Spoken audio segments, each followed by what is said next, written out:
अस्सलाम वालेकुम दोस्तों, कैसे हैं आप लोग। अच्छा दोस्तों, आज का टॉपिक है how to take cube samples from concrete. हम कंक्रीट से क्यूब सैंपल कैसे लेते हैं, ठीक है। जितने भी कंक्रीट आ जाए, हम कितने क्यूब्स हमने उठाने हैं, वो आज इस वीडियो में मैं आप लोगों को पूरा क्लियर करूँगा, ठीक है। अगर आप इस चैनल पे नए हैं, इसको लाइक करें, सब्सक्राइब करें और अपने दोस्तों के साथ भी शेयर करें। और इसके अलावा इसमें सब टॉपिक्स जो है वो क्यूब साइज़ हैं, टेस्ट रिजल्ट है और strength of cube in days, ठीक है, वो भी मैं आप लोगों को शो करूँगा। तो चलिए मैं बगैर टाइम वेस्ट किए टॉपिक शुरू करता हूँ। अच्छा, सबसे पहले जो है आप लोगों को पता होना चाहिए साइज़ ऑफ कंक्रीट कितना होता है, कंक्रीट टेस्टिंग क्यूब का, ठीक है। क्यूब का जो साइज़ है वो कितना होना चाहिए, देख सकते हैं आप। नॉर्मली उसका जो साइज़ है 150 mm into 150 mm into 150 mm, ठीक है, या उसको 15 सेंटीमीटर भी आप कह सकते हैं, ये आप देख सकते हैं, ठीक है। एक क्यूब हमारे पास ये है। और इसी तरह अगर हम 3 क्यूब मिलाएंगे तो हम उसको कह सकते हैं सैंपल, ठीक है। ये देख सकते हैं आप, इसमें ये माइंड में रखने हैं कि एक को हम क्यूब कहते हैं और बाकी 3 जो है हम उसको सैंपल कहते हैं, ठीक है। इसके अलावा जहाँ पे देखिए टॉलरेंस मैंने यूज़ किया हुआ है, यहाँ पे टॉलरेंस -+0.2 mm, ठीक है। इसका मतलब ये है कि इस क्यूब की साइज़ में प्लस माइनस में इंक्रीज़ भी थोड़ा सा हो सकता है, डिक्रीज़ भी हो सकता है। कितना 0.2 mm तक इसमें इंक्रीजमेंट या डिक्रीज़ इसमें हो सकते हैं साइज़ में, तो इतना चलता है, ठीक है। इससे ज़्यादा नहीं होना चाहिए, ये टॉलरेंस है उसका, ठीक है, ±0.2 mm। ये पॉइंट आप लोगों ने याद रखना है, ठीक है, क्योंकि जो इंटरव्यू के लिए कोई भी जाता है तो उससे कभी कभी इंटरव्यू में भी ये पूछा जा सकता है, जो साइट इंजीनियर्स होते हैं, ठीक है, कि क्यूब की टॉलरेंस कितनी होनी चाहिए, ठीक है। अच्छा, इसके अलावा टेक क्यूब सैंपल्स IS 456-2000 के हिसाब से हम जो है क्यूब सैंपल कैसे लेते हैं, ठीक है। अच्छा, मिसाल के तौर पर हमारे पास कोई कंक्रीट आ गया, कंक्रीट मिक्सर ट्रक में कितना कंक्रीट आ गया 5 मीटर क्यूब तक, ठीक है, 1 से लेकर 5 मीटर क्यूब तक हमारे पास कंक्रीट आ गया, तो हमने एक सैंपल लेना है, ठीक है। ये एक सैंपल का मतलब है कि 3 क्यूब्स, ठीक है, ये जो मैंने पहले आप लोगों को फर्स्ट स्लाइड में क्लियर कर दिया था। एक सैंपल बराबर होता है 3 क्यूब्स के, ठीक है। अच्छा, इसके अलावा अगर 6 मीटर से लेकर 15 mm तक आ गया तो हम उसमें 2 सैंपल लेंगे, ठीक है।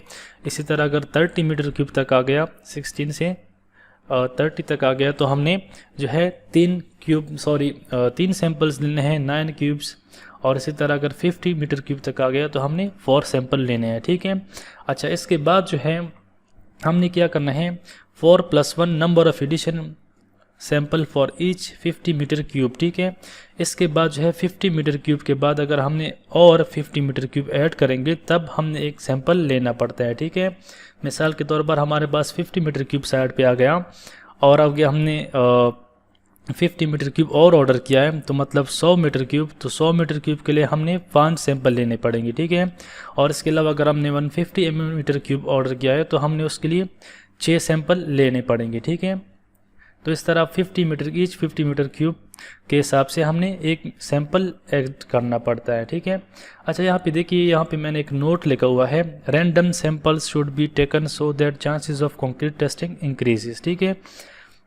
जो साइट पे इंजीनियर्स होते हैं वो उनको क्या करना चाहिए, जो भी ट्रक आता है कंक्रीट मिक्सर ट्रक साइट पे, तो उससे क्या करना है, उन्होंने रैंडम सैंपल्स लेने हैं, ठीक है, क्योंकि उनको जो कंक्रीट बेच रहे हैं उनको आइडिया नहीं होता है कि कौन से जो है मिक्सर से वो सैंपल लेगा। रैंडम अपने उन्हें उठाने हैं।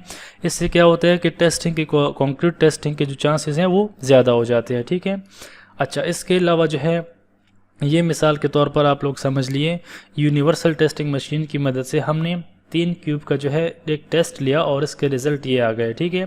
25 न्यूटन पर mm², 28 न्यूटन पर mm² और 29 न्यूटन पर mm², ठीक है। तो हमने क्या करना है, इन तीनों क्यूब का एवरेज लेना है।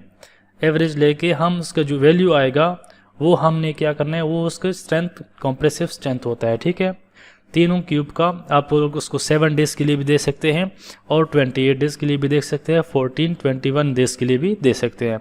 यहाँ पे हम यूएई में क्या करते हैं, 7 डेज़ के लिए देते हैं और इसके अलावा 28 डेज़ के लिए देते हैं। 3 क्यूब 7 डेज़ के लिए और 3 क्यूब 28 डेज़ के लिए, ठीक है। अच्छा, ये तो रिज़ल्ट हो गया। इसके बाद जो है यहाँ पे देखिए age and days, percentage of strength, कितने दिन में कितने % उसका स्ट्रेंथ गेन होता है, ठीक है, एक क्यूब का। तो एक दिन में जो है उसका 16% स्ट्रेंथ गेन होता है, ठीक है। और चाहे इसमें एक और बात मैं आप लोगों को क्लियर करूं, जब भी आप साइड पे जो है कंक्रीट का सैंपल ले लेते हैं, क्यूब्स लेते हैं, तो आप लोगों ने 24 आवर्स के बाद, मतलब 24 घंटों के बाद आप लोगों ने क्या करना है, या तो आप उसको लैब में ले जाके जमा कर दें या उसको क्लियर वाटर में आप उसको जमा करना है, ठीक है। उसको पानी में रखना है, साफ़ पानी में, ठीक है। हम यहाँ पे क्या करते हैं, उसको लैब में जमा करते हैं और बाकी प्रोसेस वो खुद करते हैं, ठीक है। तो एक क्यूब का जो है एक दिन में 16% स्ट्रेंथ गेन होता है, ठीक है। और 3 डेज में उसका होता है 40%, ठीक है। 7 डेज में उसका स्ट्रेंथ होता है 65% और 14 डेज में होता है 90%, ठीक है। और इसी तरह 21 डेज में 94% और 28 डेज में उसकी जो स्ट्रेंथ होती है 99% तक चली जाती है, ठीक है दोस्तों। अगर आप लोगों को ये वीडियो पसंद आ गई हो तो उसको लाइक करें, सब्सक्राइब करें और अपने दोस्तों के साथ भी लाजमी शेयर करें। ओके, अल्लाह हाफिज़, थैंक यू।